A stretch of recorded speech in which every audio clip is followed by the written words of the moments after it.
A homeless man was on his way into a church on a Sunday morning, and one of the ushers stopped him outside the church at the door and asked him if he needed any help. He replied, "I was praying, and God told me to come to this church." The usher said, "I suggest you go back and pray more. Maybe God will tell you something different." Well, the next Sunday, the homeless man was there again, and the same usher stopped him at the door of the church and asked him again, "Did you get a different answer?" The homeless man nodded and said, "Yes, I did.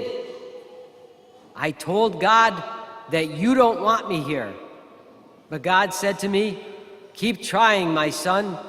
I have also been trying to get into that church for several years, and they would not let me in, but I have not given up.'" You know, God's love for us did not begin and end at the point of creation. He continues to provide for us every moment of every day. And the first reading today gives the story of God's miraculous provision of food for his prophet Elijah when he was running away from the wicked queen Jezebel. The same Elijah who called down fire from heaven, the same Elijah who was able to withstand and kill the 450 prophets of Baal, is now running from Queen Jezebel. And so at this point, Elijah becomes so hungry and discouraged that he feels death is a better option. So he says, "This is enough, O Lord, take my life, for I am no better than my fathers." And then God intervenes. St. Paul would say that God's strength is at its best when we are our weakest points. And that is what we have seen in the life of Elijah. At his weakest point, God intervenes.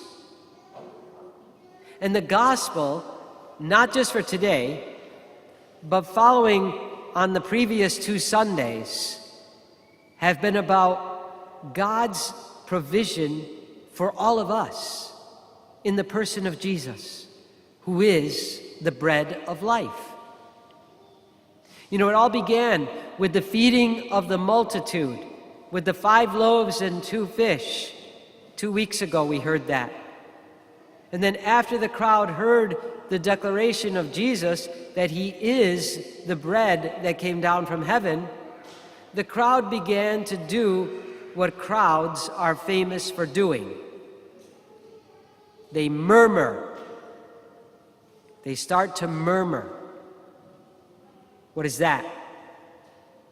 They gossip, they judge, they criticize, they accuse, they backbite, they disapprove, and they protest, even sometimes when they don't know what they are protesting against. And so they said, "Is this not Jesus, the son of Joseph? Do we not know his father and mother? Then how can he say, 'I have come down from heaven'?" You see, the crowd did not know that Jesus was in their midst as the new Adam.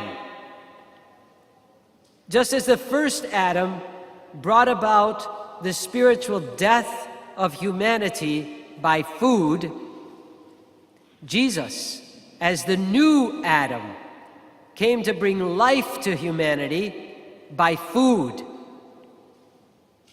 And so the crowd closed the doors of their hearts, and they would not let Jesus in to bring life. You know, when Jesus refers to himself as the bread of life, I couldn't help but wonder, bread of life, Does that mean that there is a bread of death? You know, at the beginning of his public ministry, the devil tempted Jesus to turn stones into bread and then eat it.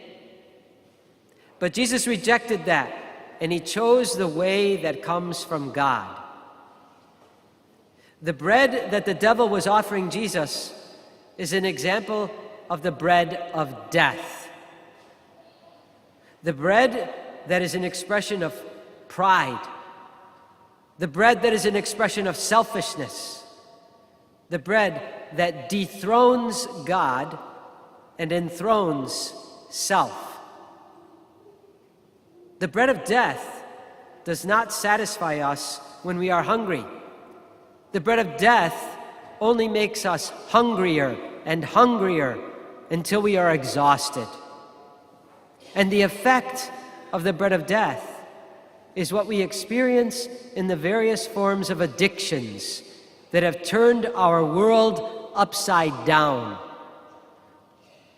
Why? Because with addiction, we keep taking in more and more and more, but we cannot seem to get enough of whatever it is until it kills us. Instead of us devouring them, they end up devouring us. No matter what the addiction is, whether it's food or alcohol or tobacco or pornography, or the list goes on and on. We just keep more and more and more, and it never satisfies. Because it destroys not just our bodies, but our spirits, our relationships, our families, our sense of mission, and even the medical teams around us and about us that end up dealing with us and our addictions. You know, the different forms of bread of death does this to us. But on the other hand, the bread of life satisfies us always.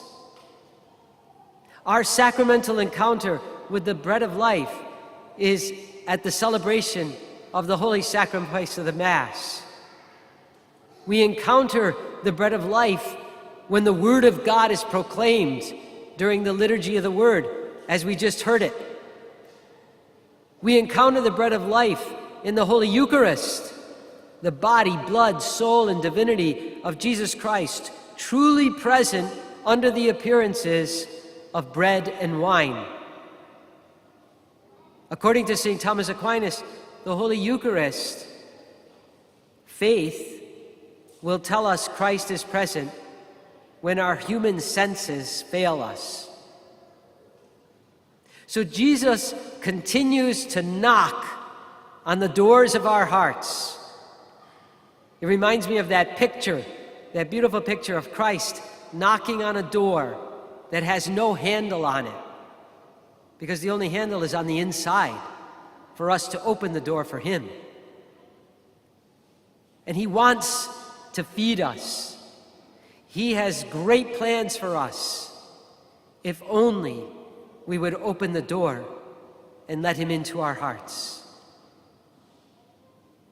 You know, someone once said that Jesus is like a computer.